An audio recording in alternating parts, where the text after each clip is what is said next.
Hello friends, कैसे आप सभी लोग। मैं लालजीत यादव एक बार फिर से आप सभी का अपने YouTube चैनल कीर्तिमान एकेडमी पर स्वागत करता हूं। और फ्रेंड्स, उम्मीद कर रहा हूं कि आप सारे लोग खूब धुआंधार पढ़ाई कर रहे होंगे। अपनी अपनी परीक्षा की डेट के हिसाब से आपकी तैयारी और आपकी प्रैक्टिस जारी होगी। ठीक है भाई, और ये होना भी चाहिए क्योंकि लक्ष्य दिमाग में, वरीयता आंखों में। लक्ष्य क्या है भाई आपका? सिलेक्शन लेना। तो वरीयता क्या है? पढ़ाई है, स्टडी है, वो भी बिल्कुल फोकस करते हुए। ठीक है, तो हम लोग अपनी क्लास के अंतर्गत आज मिल रहे अपनी 12वीं क्लास में। हमने पीछे आपको 11 क्लासेस दे दिए और वो उम्मीद करता हूँ कि आपने सारी वीडियोज अच्छे से देखी है, एंजॉय किया है, चीज़ों को समझा है और आगे बढ़ रहे होंगे। तो चलिए आज की क्लास की शुरुआत करते हैं। आज बेहतरीन क्वेश्चंस को डिस्कस करेंगे। तो आज के लिए पहला क्वेश्चन तुरंत लिखना शुरू करिए। और अगर मैं आज के क्वेश्चन के लिए काम करूँगा तो पहले आप ज़रा कॉपी और पेन अपना उठाइए, फिर यहाँ पर हम लोग क्वेश्चन को सॉल्व करना शुरू करते हैं। तो लिखिएगा, एक मज़ेदार सवाल है। तो यहाँ लिखते हैं कि एक आयताकार, अच्छी बात है भाई ये। तो लिखा गया एक आयताकार तालाब की बात की गई, तो ठीक है। एक आयताकार तालाब 80 डेसीमीटर लंबा तथा 45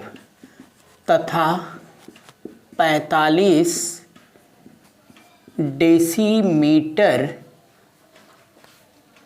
चौड़ा है। आगे लिखते रहना 3 centimetre into 3 centimetre cross section की बात की गई है। तो क्रॉस सेक्शन वाले पाइप से, सेक्शन वाले पाइप से उसमें पानी भरा जा रहा है। पाइप से उसमें पानी भरा जा रहा है। यदि 2 घंटे में, आगे बढ़ते रहिएगा, तो यदि 2 घंटे में तालाब के पानी का स्तर, तो 2 घंटे में तालाब के पानी का स्तर 1 डेसीमीटर ऊपर उठता है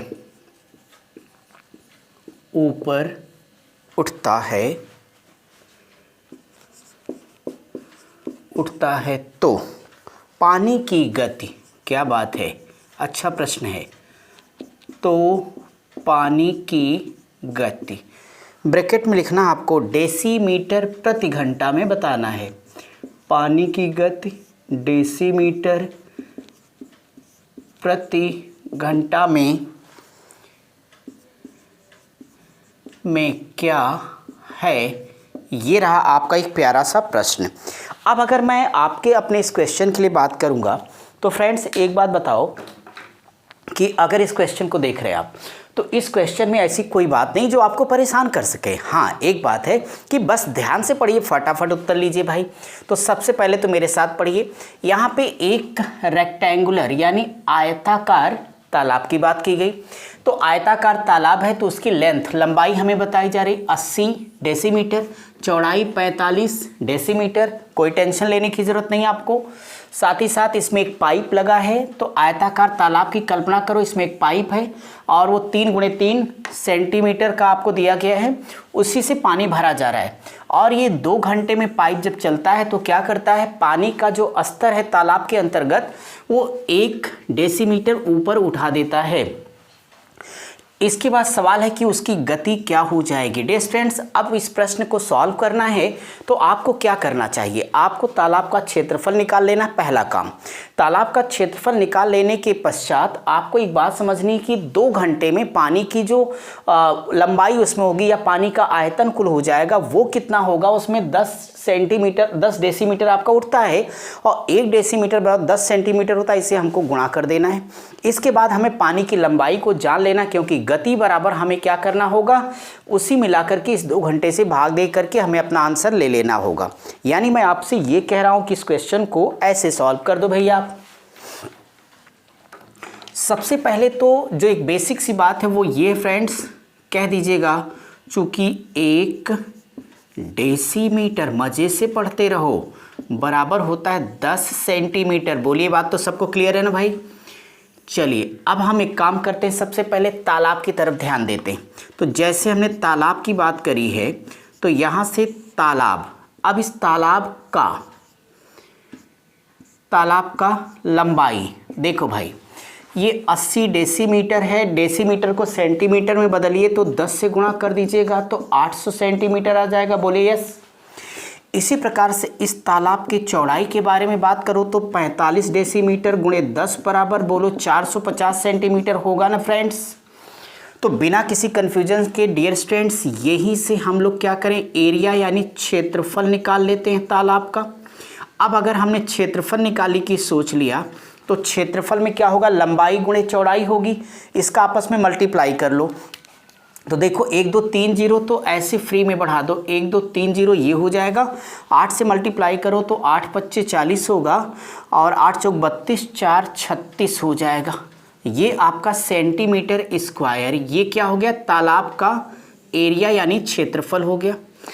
फ्रेंड्स यहाँ पे एक बात आपको और समझनी है कि 2 घंटे में जो ये लिखा गया, 2 घंटे में तालाब के पानी का स्तर तो 1 डेसीमीटर उठ जाता है। तो आप कह देना कि चूंकि 2 घंटे में पानी का स्तर, अगर 2 घंटे में पानी के स्तर की हम बात करेंगे तो ये क्षेत्रफल है। स्तर या आयतन हम लिख सकते थे, कोई टेंशन नहीं है। और गुणे यहाँ से 10 कर दीजिएगा तो ये आपके पास आएगा 3 6 1 2 3 4 5 सेंटीमीटर क्यूब हो जाएगा। ठीक है। अब यहाँ पे हमें एक बात समझनी है कि जो 3 गुणे 3 सेंटीमीटर क्रॉस होता है, तो यूँ कह लो कि पाइप में पानी की लंबाई, अब कह देना कि चूंकि पाइप में पानी की लंबाई, ये तो आयतन निकाल दिया आपने। पाइप में पानी की जब हम लंबाई निकालने आ जाएंगे फ्रेंड्स, तो यहाँ पाइप में पानी की लंबाई निकालने के लिए आपको क्या करना पड़ेगा, सारी बातें आपको क्लियर यहाँ पे पता ही हैं और बस इसी का आपस में आप मल्टीप्लाई करिए, फटाफट आपका आंसर आता चला जाएगा। क्योंकि आपके क्वेश्चन में क्रॉस का जो आयतन दिया गया वो ये लिखा गया, लंबाई और चौड़ाई का। तो आप लोग यहाँ से सिर्फ ऐसे कर दीजिएगा, 3 6 के आगे 1 2 3 4 5 जो भी है बटे इसे भाग दे दो, तो 3 गुणे 3 कर दो, तो 3 गुणे 3 का मतलब होगा 3 त्रिक के 9 9 चौक 36 आ जाएगा। 36 अगर ये हो जाएगा 9 चौक 36, तो भाई ये हो गया 1 2 3 4 5। लेकिन ये डेसीमीटर में है तो मैं ये चाहता हूँ डियर स्टूडेंट्स कि इसको 10 से भाग कर दो, तो ये बराबर आपका आ जाएगा, 1 0 घटा लेना और क्या, तो 1 2 3 4, ये अब आपका डेसीमीटर में हो गया। ठीक है। आपको ये पता है कि जो आपको टाइम अलाउ है 2 घंटे का दिया गया, इसलिए गति पूछ रहे हैं फ्रेंड्स। तो गति बराबर क्या करिएगा, इस लंबाई में, क्योंकि चाल बराबर दूरी बटा समय, तो हमारे लिए दूरी ये लंबाई हो जाएगी पानी वाली, तो हो जाएगा ये 40,000 अब बटे 2, क्योंकि डेसीमीटर पर आवर में हमें आंसर देना है, तो ये 2 दूनी 4 हो जाएगा। तो आपका करेक्ट आंसर आएगा 20,000 डेसीमीटर प्रति घंटा। ये करेक्ट आंसर है। किसी प्रकार का कोई डाउट तो नहीं आप लोगों को, हमने कुछ नहीं किया भाई, बहुत इजी सवाल ये। इससे कहीं बहुत टफ सवाल हम लोग घनाभघन वाले चैप्टर में करेंगे। हमने यहाँ सिर्फ और सिर्फ इतना सा काम किया है कि इमेजिन किया कि भाई एक तालाब है, तालाब का ये एरिया है, क्षेत्रफल दिया गया है और साथ ही साथ उसमें एक पाइप लगा जो कि पानी भरता है। जो फिलहाल पाइप लगाया गया है वो 3 गुणे 3 सेंटीमीटर का आकार है और इसके द्वारा पानी इसमें लगातार आयत के द्वारा भरा जा रहा था, पाइप के द्वारा। तो हमने क्या कर दिया कि 2 घंटे तक वो चला। 2 घंटे में जो आयत का तालाब था वो 10 सेंटीमीटर यानी 1 डेसीमीटर ऊपर उठ गया। तो हमने तालाब का क्षेत्रफल निकाल के 2 घंटे में पानी का आयतन या स्तर की हमने बात कर दी कि उसका कितना निकल जाएगा। तो 10 से मल्टीप्लाई किया, उसका आयतन ये हो जाएगा। फिर हमने देखा कि पाइप में पानी की लंबाई कितनी होगी। तो हमने क्या किया, ये जो क्रॉस वाला सेक्शन है इसी से इसमें भाग कर दिया है, तो इतना लंबाई निकल करके आ गई। क्योंकि हमें गति बतानी थी, गति का मतलब स्पीड यानी चाल बतानी थी, चाल बराबर दूरी बटे समय हम लोगों ने पढ़ा है। सो हमने यहाँ पे 2 घंटा समय दिया था, 2 से भाग कर दिया और ये आपका करेक्ट आंसर हो गया। ठीक है भाई, समझ में आ गया। चलिए इसी बात पे हम लोग अपने नेक्स्ट क्वेश्चन पर डिस्कस करेंगे और अगला सवाल देखेंगे। ये सवाल बहुत ही आसान सा है, बस क्वेश्चन कोई भी हो आप सबको एक ही काम करना होता है, केयरफुली पढ़ना। अगर आपने ध्यान से उस क्वेश्चन को पढ़ लिया तो फिर आपको आंसर देने से कोई भी रोक भी तो नहीं पाएगा भाई, है ना। इसलिए आप बस क्वेश्चन कैसा भी हो केयरफुली पढ़ते रहिए और ध्यान से आगे बढ़ते रहिए। साथ ही हमने कहा बेसिक भूला होगा तो इसका पार्ट 1 पार्ट 2 आप सभी लोगों को देखते रहना, जब तक याद हो जाएगा फिर नहीं देखना, कोई टेंशन नहीं है, बस आराम के साथ आगे बढ़ते रहिए। अब मैं आपके लिए अगला एक बेहतरीन क्वेश्चन लेने चल रहा हूँ। ये है एक प्लाट के क्षेत्र का, वेरी वेरी इंपॉर्टेंट क्वेश्चन। तो लिखिए यहाँ पे एक प्लाट के क्षेत्र, एक प्लाट के क्षेत्रफल शब्द है, एक प्लाट के क्षेत्रफल का सर्वेक्षण, यहाँ लिखते चलिए फटाफट, का सर्वेक्षण 3.5 एकड़ के रूप में किया गया था, एकड़ के रूप में किया गया था। आगे लिखेंगे पटवारी ने इसे 1 एकड़ बराबर 0.4 हेक्टेयर, 0.4 हेक्टेयर के आधार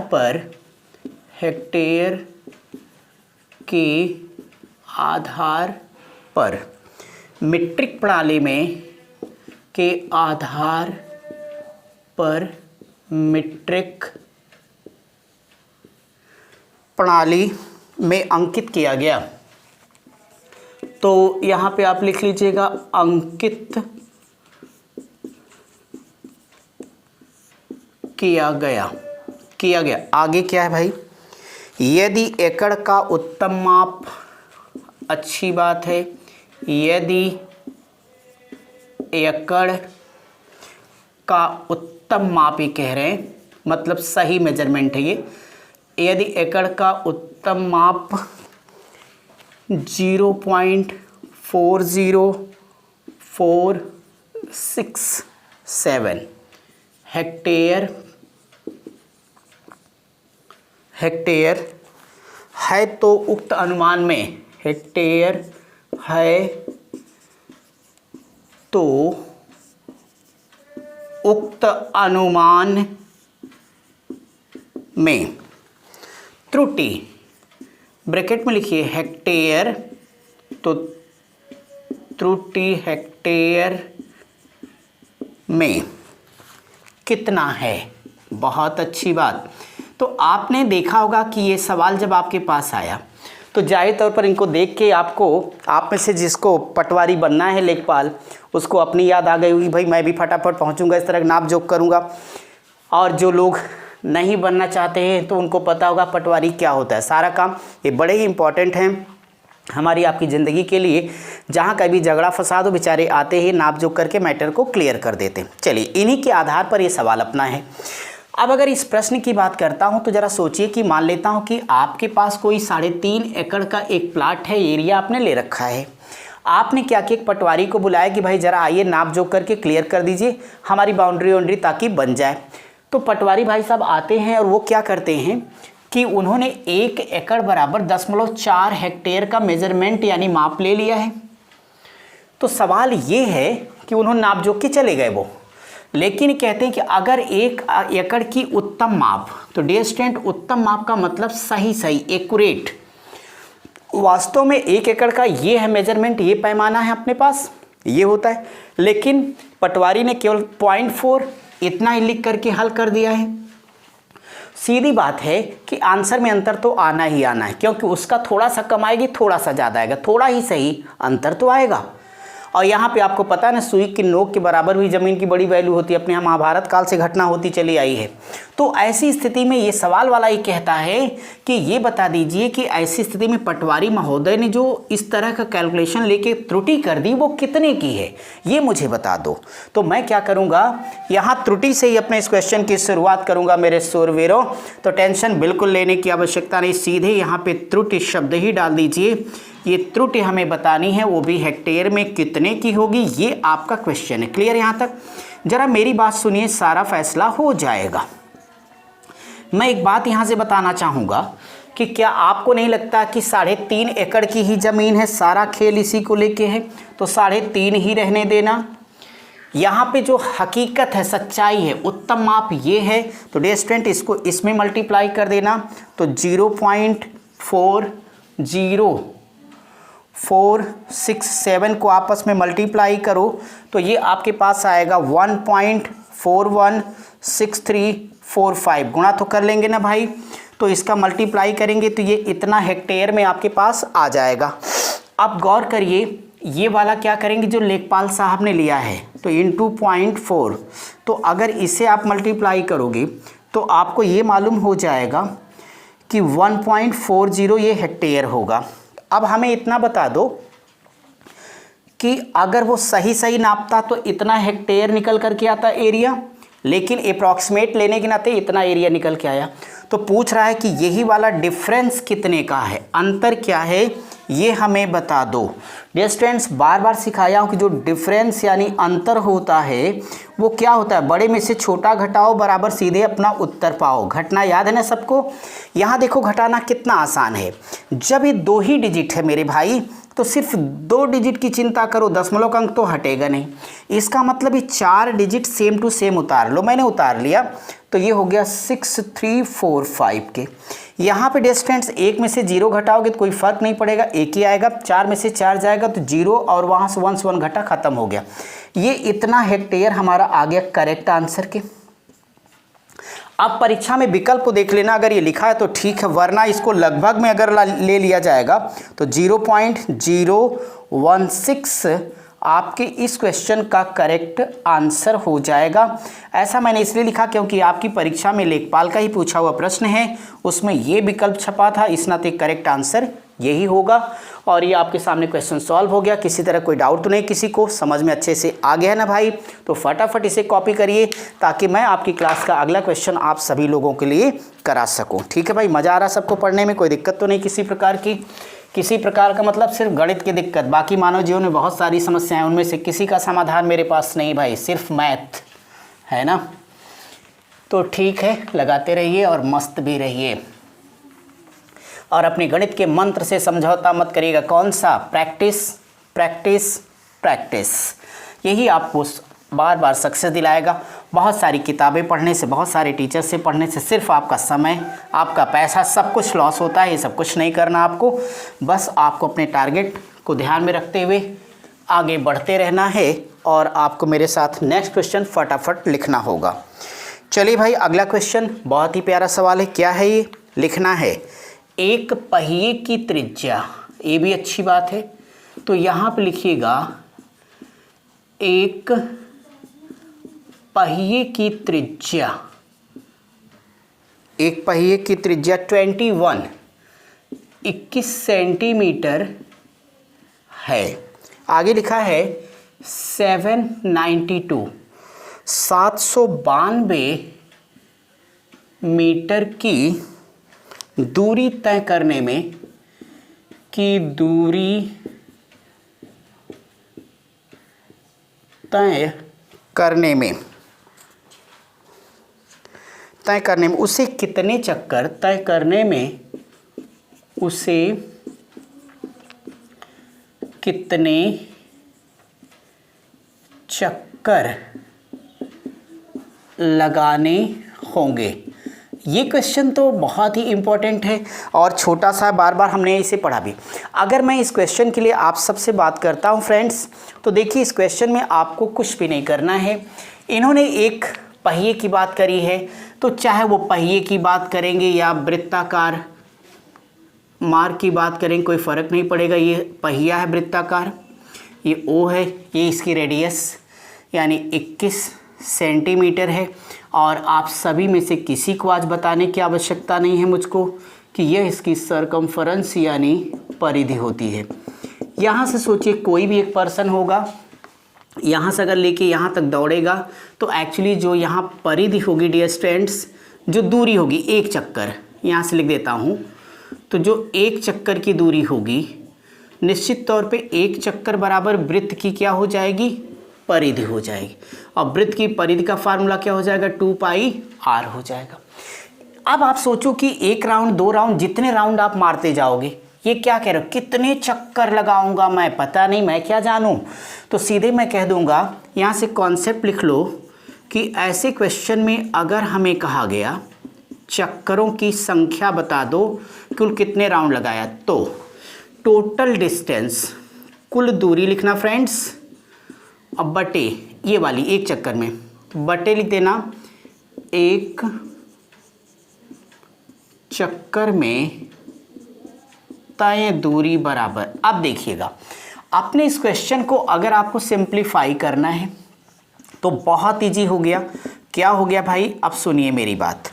सबसे पहले डियर स्टूडेंट्स, जब ये त्रिज्या पता है 2πr, हमारा काम हो जाएगा। ये एक चक्कर में दूरी है, आप लोग कहो तो मैं यही निकाल लूँ, तो 2 गुणे 22/7 और गुणे 21 होगा, 7 त्रिक 21, 2 3 6, ये आएगा 132, 132 बट ये सेंटीमीटर अपने पास हो जाएगा। ठीक है, तो एक राउंड अगर वो चलेगा तो 132 सेंटीमीटर की दूरी तय करेगा।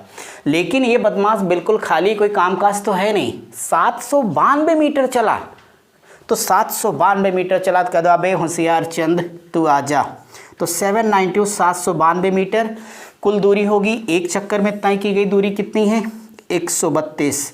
और याद रहे हम गणित के विद्यार्थी, वरना मजबूरी में कहना होगा तेरी एक छोटी सी भूल ने सारा गुलशन जला दिया। कैसे, अरे ऐसे मेरे भाई, ये 792 है, क्या है, मीटर है, और ये चरकट सेंटीमीटर है।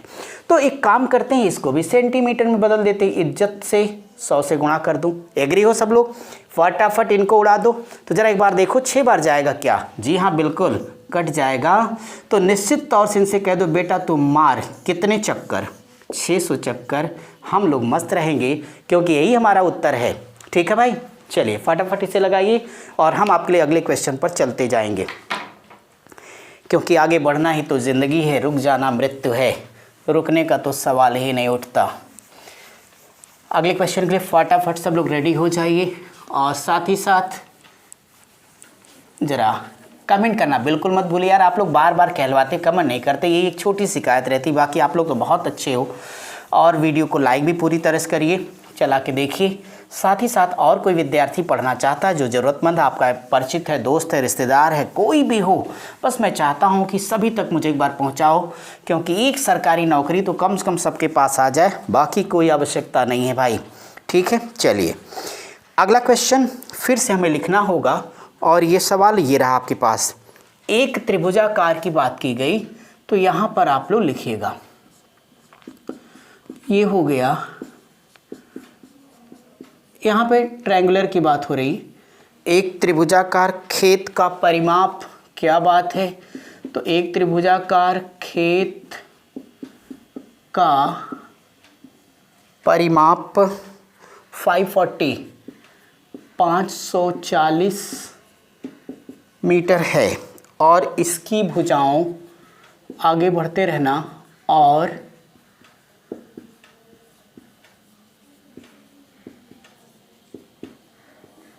इसकी भुजाओं का अनुपात, और इसकी भुजाओं का अनुपात यानी रेशियो, अनुपात 5 अनुपाते 12 अनुपाते 13 है। आगे लिख रहे हैं ये कि इस खेत का क्षेत्रफल क्या होगा। तो आपको लिखना है कि इस खेत का क्षेत्रफल क्या होगा। अगर इस खेत के क्षेत्रफल की बात करूंगा तो डियर स्टूडेंट्स इस क्वेश्चन को देखिए कि कैसे आप सिंप्लीफाई करोगे। आपको हमने बार बार एक ही बात कही कि ऐसा सवाल जब भी आप पाएंगे तो आपको एक बात याद रखनी होगी, जितना भी ये रेशियो आपको दे देगा यानी अनुपात दिया जाएगा उतने आप क्या लगा दोगे, यक्स लगा दोगे।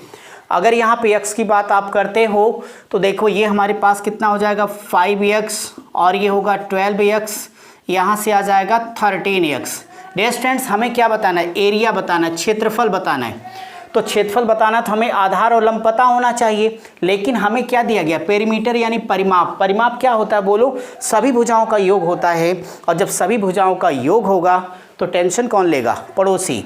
तो आप बस इतना सा काम कर दो कि ये हो जाएगा 5x plus 12x plus 13x बराबर 540। बोलो एग्री करते हो। इन सभी नंबर्स को आपस में ऐड करके बोलो कितना होगा, 25 5 30 हो जाएगा। तो 30x बराबर अगर 540 से भाई काटोगे तो कितनी बार जाएगा, 18 बार जाएगा। तो x है तो क्या है, सब कुछ है। यहाँ पे मल्टीप्लाई करो तो 18 25 90 ये आ जाएगा। 18 गुणे 12 18 दूनी 36 होगा। 18 का नाम 18 3 21 216 ये आ जाएगा। हमें उसकी आवश्यकता ही नहीं है, ज़रूरत हो तो हम निकाल लेंगे। फिलहाल हमें एरिया बताना है, तो इसलिए इसका एरिया क्या होगा बोलो, 1/2 1/2 गुणे आधार गुणे लंब या ऊंचाई, यानी ये 216 हो गया। अगर हम इसे कैलकुलेट करेंगे फटाफट उड़ा दो तो 2 दहा में 20 हो जाएगा हमारे लिए। 1 21 2 8 16 भाई, एक जीरो पहले से बढ़ा दो, बोलो 9 8 कितना होगा, 72 हो जाएगा। और 9 91 9 और मीटर है तो मीटर स्क्वायर आपका करेक्ट आंसर हो जाएगा। क्लियर है, कोई डाउट तो नहीं आपको। चलिए जल्दी से इसे सॉल्व करिए, फिर मैं आपके लिए अगले क्वेश्चन की तरफ बढ़ता रहूँगा। भाई किसी प्रकार का कोई कन्फ्यूज़न होगा तो वीडियो को एक बार फिर से देख लेना, फिर भी कोई डाउट हो तो आप वीडियो के डिस्क्रिप्शन में सारे लिंक दी रहती है, उसको देख लीजिएगा।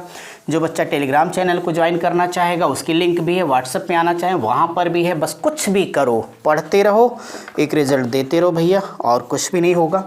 इसी बात पे नेक्स्ट क्वेश्चन हमें करना है। क्वेश्चन नंबर अगला अपनी क्लास का होगा ये एक बेहतर सवाल। क्या क्वेश्चन जरा देखिए भाई, तो लिखिएगा एक त्रिभुज का परिमाप फिर दिया गया, तो यहाँ पे लिखा गया एक त्रिभुज का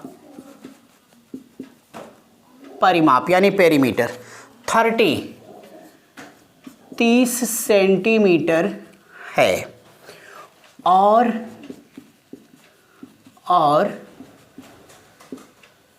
इसका क्षेत्रफल 30 सेंटीमीटर स्क्वायर है। आगे है यदि त्रिभुज की, तो लिखते चलना, यदि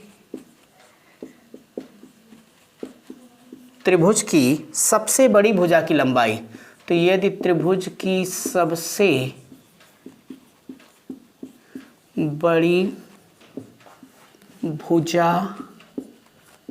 बड़ी भुजा की लंबाई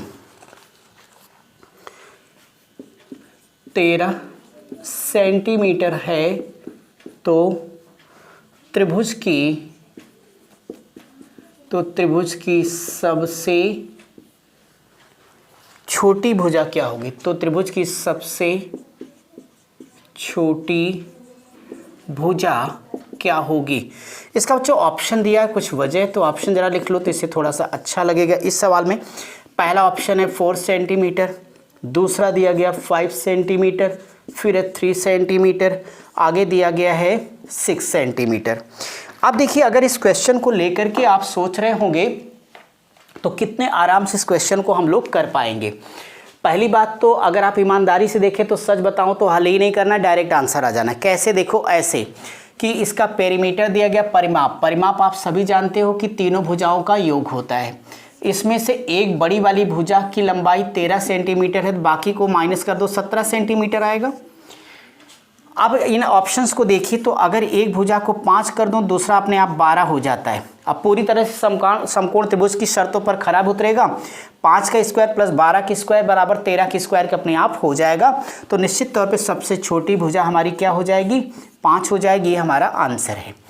लेकिन अगर आप सिस्टमैटिक तरीके से लगाना चाहते हैं फ्रेंड्स, तो देखिए कैसे सॉल्व होगा, वो मेथड भी आप जरा सा देख लीजिए, आपको जानना चाहिए। यहाँ पे परिमाप हमें दिया गया, कोई बात नहीं, त्रिभुज की 3 भुजाएं हमारे पास होंगी। तो त्रिभुज की 3 भुजाओं में से नो डाउट आपको पता है जो परिमाप 13 है, तो यहाँ पे 30 में से 13 घटा देंगे तो 17 बचेगा। तो मैं एक बात ही कहना चाहता हूँ यहाँ पे कि भाई अगर एक भुजा कोई सी भी हमारे पास, चलो a बराबर मान लेता हूँ कि 13 है, तो b वाली भुजा को x मान लेता हूँ, चलो c वाली को मैं 17 माइनस x मान लेता हूँ। अब डियर स्टूडेंट्स एक बात बताइए कि मैं चाहूँ तो एरिया से इसका आंसर यहाँ से निकाल पाऊंगा। ऐसे निकाल देता हूँ कि 1/2 गुणे आधार गुणे यहाँ से लंब ले लो, 17 माइनस x बराबर एरिया आपको लिख के दिया गया 30 सेंटीमीटर का, तो यहाँ पे 30 कर दीजिएगा। ठीक है, इसे थोड़ा सा कैलकुलेट करिएगा तो निश्चित तौर पे ये 2 आपका इस साइड चलाएगा। इन दोनों लोगों का आपस में मल्टीप्लाई कर दीजिएगा आप, तो देखो ये हो जाएगा 17x और माइनस एक्स स्क्वायर बराबर 60 होगा। बोलो होगा?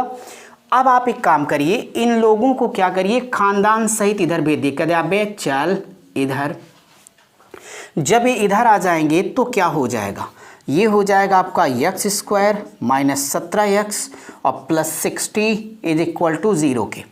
अब आप लोगों को इसका फैक्टर करना है। 2 ऐसा फैक्टर कीजिए जिनको जोड़ो तो माइनस 17 आ जाए और जब गुणा करो तो प्लस 60 आए। इसमें कोई शक नहीं है कि एक माइनस 12x होगा, एक माइनस 5x होगा। हमने बार बार आप सबको सिखाया कि जो भी माइनस होता है हल करने पर हमेशा वो क्या होता है, प्लस आता है।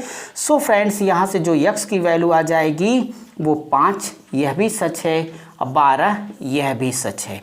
आपसे पूछा गया सबसे छोटी भुजा, तो शर्माने की कोई बात नहीं होगी, वह 5 मीटर हो तो मीटर, सेंटीमीटर हो तो सेंटीमीटर। ये आपके क्वेश्चन का करेक्ट आंसर होगा। ठीक है, परिमाप को लेके भी हम अपने सवाल को लगा सकते थे। तो ये आपने क्वेश्चन कर लिया दोनों ही तरीक़ों से। और चलिए भाई, आप क्वेश्चन को आराम से लगाते रहिए। आज की अपनी क्लास में यहीं तक रखता हूँ। अगली क्लास में मिलता हूँ आपसे अच्छे सवालों के साथ। तब तक आप सब पढ़ते रहिए, स्वस्थ रहिए, मस्त रहिए। Thank you.